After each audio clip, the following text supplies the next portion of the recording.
What is up, you guys? BerryTCG here, back with another video where today I'm going to be covering the round 3 that I had. This was the final round of the BerryTCG Weekly, which is a tournament that I host every single week on DuelVoyager.com. So make sure to check it out, you guys. It's totally free to sign up and to play, and if you win, you'll be featured on my channel. Now, I definitely don't want to go first. He made me go first. I want to hit my 10-Don turn as soon as possible, and I didn't have anything to do on my 3-Don turn either. And luckily on his 4-Don turn, he just dropped his blocker and then just attacked, so I was able to stop it with my leader. But now on my 5-Don turn, I just attached the Don and a swing in before dropping my 4-cost Shanks. This guy's just a great blocker, 6,000 power, also can convert bricks into 2k counters, so really powerful, but Gloriosa just bottom decks it.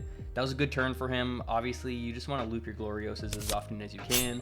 Just get rid of your opponent's characters because Xebec does not have that many counters, so it's really important to get your opponent's characters off of the field.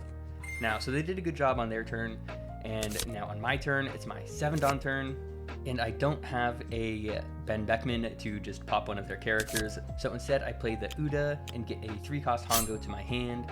Then I just swing into life and he takes it, and then I throw down the Lucky Roo, which I really like because obviously when I block I'm going to be able to get rid of one of his characters.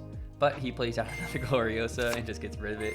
It was really unfortunate, and then he played down the Stussy. He actually called what I was going to do. I was 100% planning on attacking with my Uda, but then he just stunned it, and man, that was just really annoying. It was a very good turn on him because now he has 2 blockers and a pretty big field with a very threatening Stussy. So now with 9 Don, I just throw down my Shanks to get some sort of defense, and then he blocks, which I was happy with. Just getting these blockers off the field is, you know, I'm gonna have to do it at some point, but it also made sense that he did it so he could throw down his Newgate. And this Newgate is just really fantastic, guys. If you haven't seen this card, you can pitch a card from your hand to boost your leader by 3,000 power during that battle, and this happens when you attack or when your opponent attacks. Now, obviously, it only affects your leader, but your leader is the most important anyway, and you also have other blockers and other things to protect your characters as well.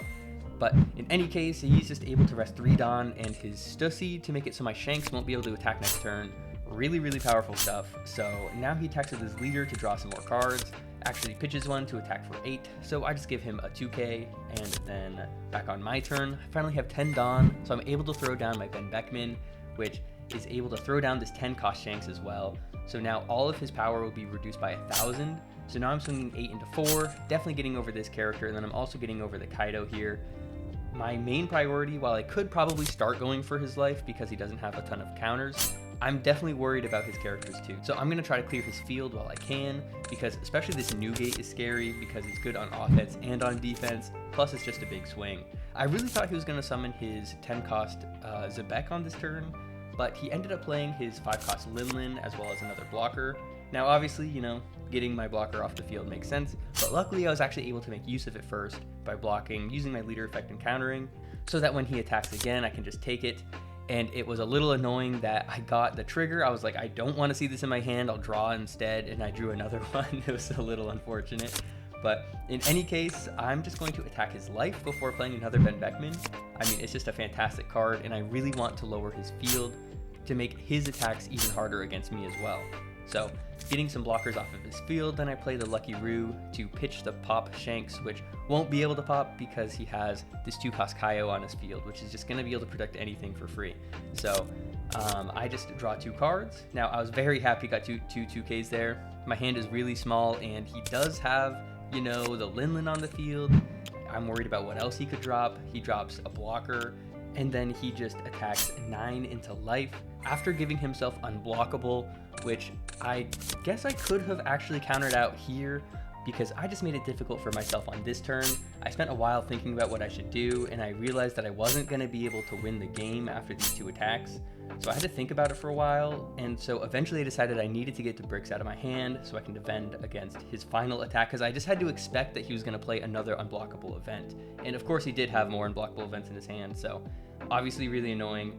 And I just knew he was going to attack 14 into my life, so I just needed to make sure I had 10k counter in my hand. So I grab a 2k here, and then I play down the Shanks. Now this 4-cost Shanks can convert another one of my bricks into a 2k counter, so I just attack to try to get a blocker off his field, maybe stop an extra attack depending on what he's going to do, but also obviously making it easier to kill him next turn.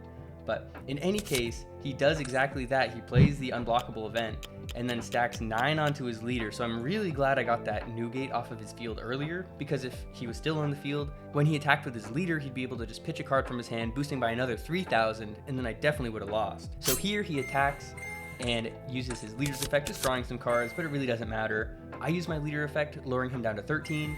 Then I use my Shanks, lowering him down to 11. And then I boost myself to 7, 8, 9, 10, 11, 12. So the attack was 11 into 12. I was just barely able to survive it, and then he forfeits. He sees that it's game over. So great game to Tortello. That was the final round of the BerryTCG Weekly. It was super close, and honestly could have gone either way. So once again, guys, if you want to play, it is completely free. Just head on over to DuelVoyager.com. I host a tournament every single week, and it's also on the best simulator on planet Earth. So make sure to check it out, you guys. But thanks for watching, you guys, and I'll catch you next time.